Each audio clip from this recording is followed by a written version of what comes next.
Assalamualaikum warahmatullahi wabarakatuh. Halo teman-teman semua.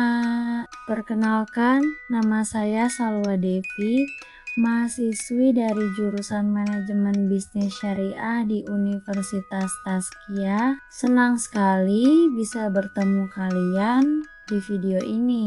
Hari ini kita akan membahas sebuah topik yang super penting. Gak cuma buat pengusaha, tapi buat kita semua, yaitu bisnis tanpa curang. Perspektif etika bisnis Islam. Pernah gak sih kalian merasa kecewa pas beli barang online, ternyata gak sesuai gambar? Atau mungkin beli makanan yang rasanya jauh dari ekspektasi. Nah, di dunia bisnis yang persaingannya ketat banget sekarang, banyak loh yang fokusnya cuma cari untung.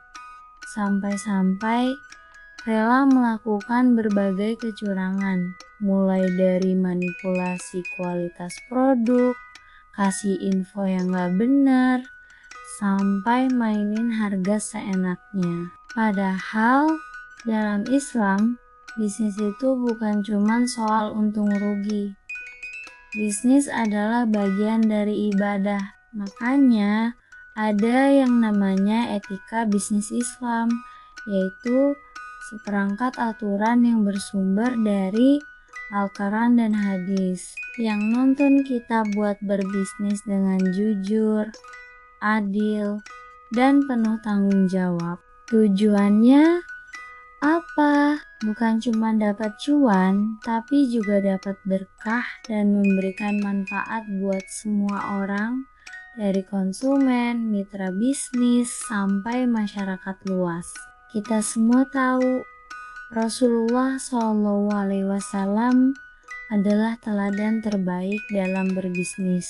Beliau dikenal sebagai pedagang yang super jujur, amanah, dan bisa dipercaya. Prinsip inilah yang jadi landasan utama. Selain itu, ada konsep tauhid, yaitu keyakinan bahwa semua yang kita lakukan, termasuk bisnis, selalu diawasi oleh Allah Subhanahu wa Ta'ala. Kalau kita sadar selalu diawasi, pasti kita jadi mikir 2 kali kan buat curang. Jadi apa saja sih prinsip utama dalam etika bisnis Islam? Pertama, sudah pasti kejujuran. Informasi produk harus apa adanya.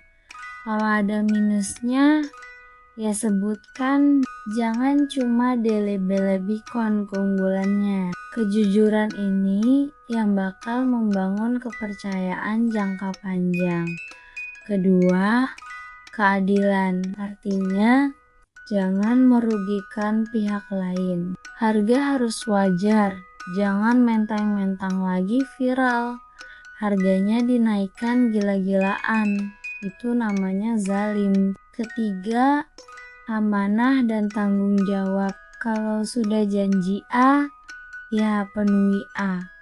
Bertanggung jawablah atas produk dan layanan yang kita tawarkan. Kalau ada komplain dari pelanggan, hadapi dengan baik, jangan malah kabur. Itulah kenapa Islam juga melarang keras praktik bisnis yang mengandung unsur riba, gharar atau ketidakpastian, dan penipuan. Semua ini bisa merusak kepercayaan dan menghilangkan berkah dari usaha kita. Contoh penerapannya gampang banget kok. Misalnya, penjual di marketplace yang kasih deskripsi produk lengkap dan jujur, sampai ke detail ukurannya, atau pedagang di pasar yang gak mengurangi timbangan. Bahkan, merespons keluhan konsumen dengan cepat dan solutif, itu juga bagian dari etika bisnis Islam. Simpel, tapi dampaknya luar biasa. Lalu, apa sih untungnya kalau kita menerapkan ini semua? Banyak banget. Pertama, kepercayaan konsumen pasti meningkat. Bisnis kita jadi lebih awet dan berkelanjutan. Kedua, kita sebagai pelaku usaha akan merasa lebih tenang dan damai karena kita tahu rezeki yang kita dapat itu halal dan berkah. Keuntungan yang kita peroleh bukan cuma materi, tapi juga ketenangan batin. Jadi teman-teman, bisa kita simpulkan bahwa bisnis tanpa curang adalah jantung dari etika bisnis Islam.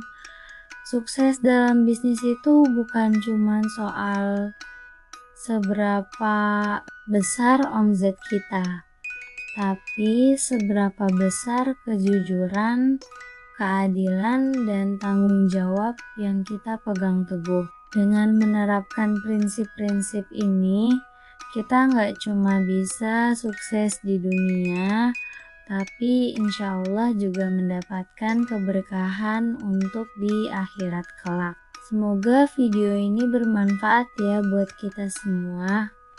Terima kasih sudah menonton sampai akhir. Wassalamualaikum warahmatullahi wabarakatuh.